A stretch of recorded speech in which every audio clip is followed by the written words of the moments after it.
It was past midnight in a quiet Texas neighborhood, the kind where porch lights glowed faintly and cicadas buzzed in the humid air. Families were asleep, windows shut tight, dreaming under the heavy silence of summer. But inside one small house on Willow Creek Lane, a man sat restless.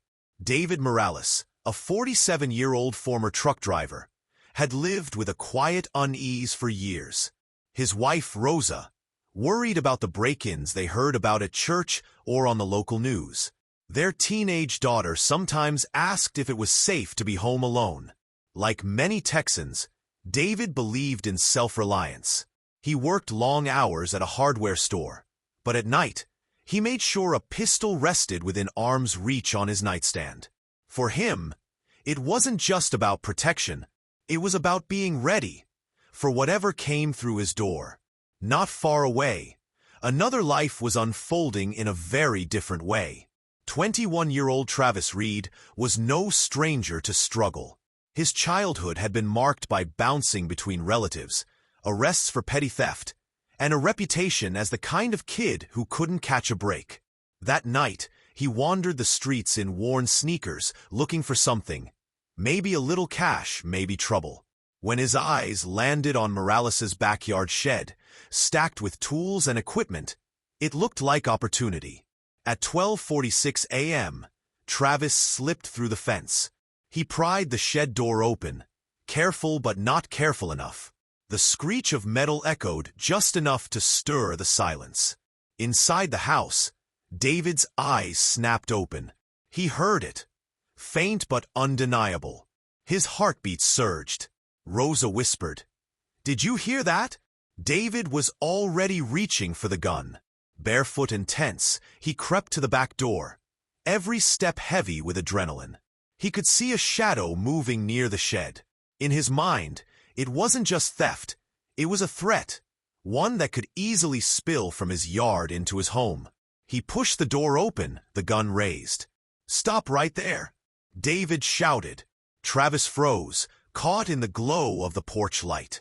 For a moment, their eyes locked. One man protecting his family, the other trying to escape a mistake.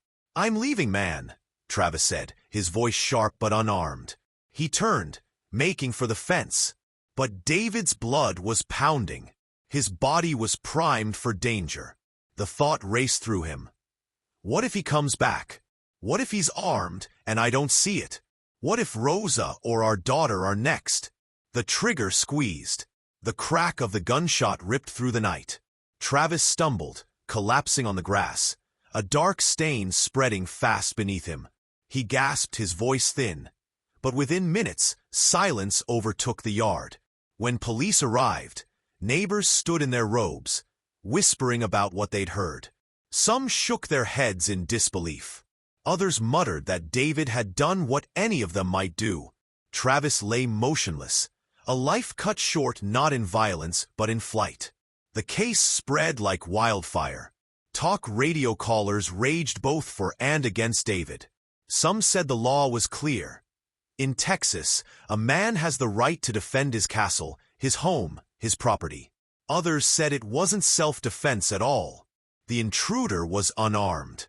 He was running away. Deadly force, they argued, wasn't just unnecessary, it was criminal.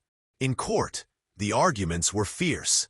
The prosecution painted David as a man who crossed the line. They showed the jury photographs, reminding them that Travis had been shot in the back. He was leaving, the prosecutor said. He wasn't attacking. This was not defense. This was an execution. The defense fired back with the letter of the law.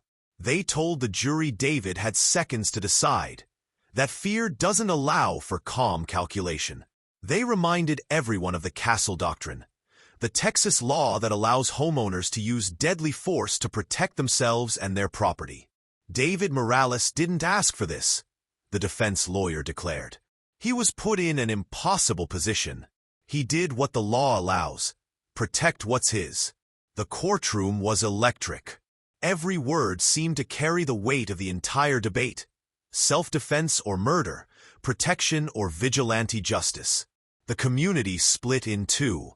Some stood outside the courthouse waving signs, chanting, "Justice for Travis."